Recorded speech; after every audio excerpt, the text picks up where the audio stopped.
پچھلے چند دن میں خوب لنترانی کرنے کا موقع ملا ہے. غیر پیشہ ور لیکن میڈیا کے ذریعے پبلک کی نظروں میں آنے والے غیر صحافیوں نے ایم کیو ایم سے اپنے دل کی عداوتیں خوب نکالی ہیں. لیکن سب سے دلچسپ رویہ بی بی سی کا ہے.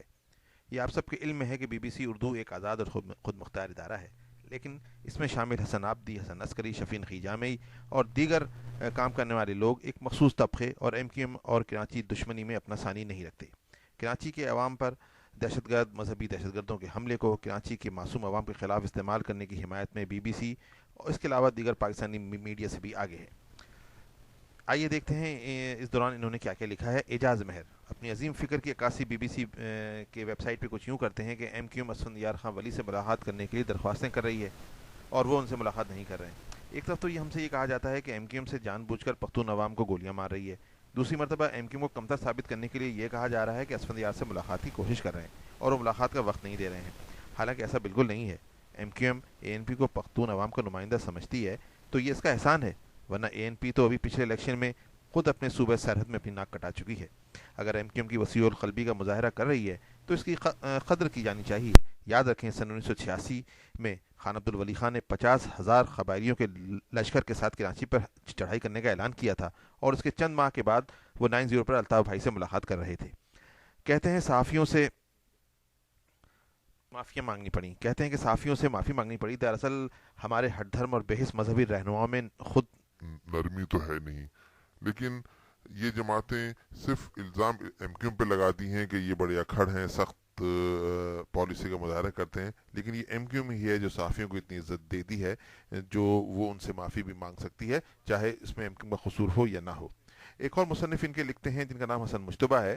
یہ امریکہ میں اس وقت پڑے ہوئے ہیں اور خود کو بہت بڑے دانشور سمجھتے ہیں.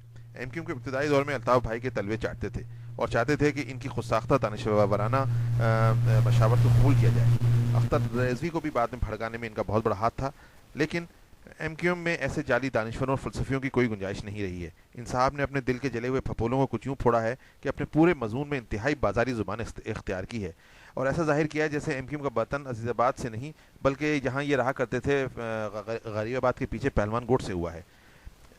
ہر بات میں یہ پان کے کھوکے پر سے شروع کرتے ہیں. پان کے کھوکے پر جیسے یہ خود موجود تھے اور صرف بدتمیزیاں نوٹ کیا کرتے تھے. الطاف بھائی ان کی نظر میں گلی کے ایک عام سے لڑکے کی مانند ہیں اور اس زمانے میں اختر رضوی جیسے ہم خیال ان کی نظر میں خپتی بڈھے ہیں.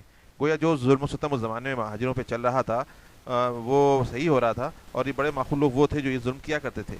خیر اس مضمون میں کالم نگار نے اپنے متعصب ہونے کا امکانہ ثبوت یوں فراہم کیا ہے جیسے وہ خود کوئی بہت بڑا تاریخ دان جیسے رازی، طبری یا ابن خلدون ہوگا یا ان کا کوئی جانشین ہوگا.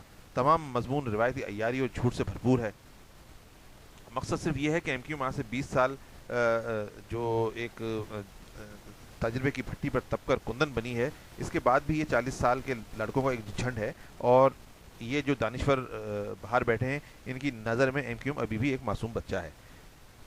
معصوم سے ہم متفق ہیں لیکن باقی چیز سے ہم متفق نہیں ہیں. اس کے علاوہ ایک اور نہیں مانتا حسن مجتبیٰ جو لکھنے والے ہیں اس کے بعد نیچے آ جائیں. اس کے بعد یہ انہوں نے اپنے مضمون میں وہی لکھتے ہیں کہ بیانات کو لفظوں کا روپ دیا ہے. کوئی کام کی نئی بات نہیں ہے. ان صاحب نے بھی اپنے دو جوغادری ساتھیوں کی طرح ایم کیو ایم کے سیاسی کردار کا جائزہ لیا ہے.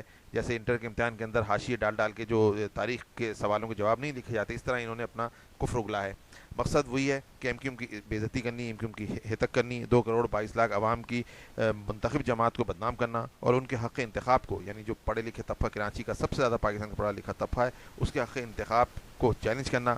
سندھ کے کروڑوں تعلیم یافتہ عوام کو یہ جتانا کہ تم نے کوئی صحیح کام نہیں کیا یا ان مڈل کلاس یا غریبوں کو کامیاب کیوں کرایا. اس کے علاوہ اس پورے مضمون میں کوئی کام کی بات نہیں ہے. 1987 کے ایک اور انہوں نے حماقت کی اور اپنی معلومات کا ثبوت دیا ہے. وہ یہ انہوں نے لکھا ہے کہ 1997 کے انتخابات میں ایم کیو ایم نے قومی اسمبلی کا بائیکاٹ کیا تھا.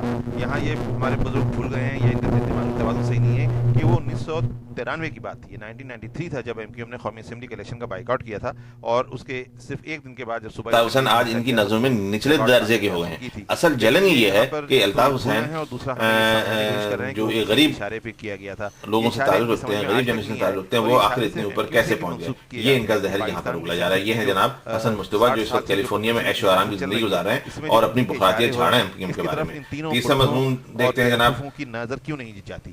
بی بی سی اپنا یہ تو اب ان کا ہو گیا کام تمام ہو گیا، اور تو کچھ نہیں ہے. ایک تازہ مضمون جو انہوں نے آج لکھا ہے اس پہ چلتے ہیں. ایم کیو فوج کے ہاتھوں میں یہاں پر انہوں نے جھوٹ کا جو انبار گرم کیا ہے وہ یہ ہے کہ لکھتے ہیں سب سے پہلے تو سراسر جھوٹ لکھتے ہیں کہ 1985 کے بش آزادی کیس کے اندر یہ سمجھتے ہیں یہ مہاجروں کو یا ایم کیو کو شامل کرنے کی کوشش کر رہے ہیں، جبکہ وہ گئی تھی. یہ اس کو فوجی مشوروں سے جوڑ رہے ہیں کسی اور حوالے سے. عقل گھاس چل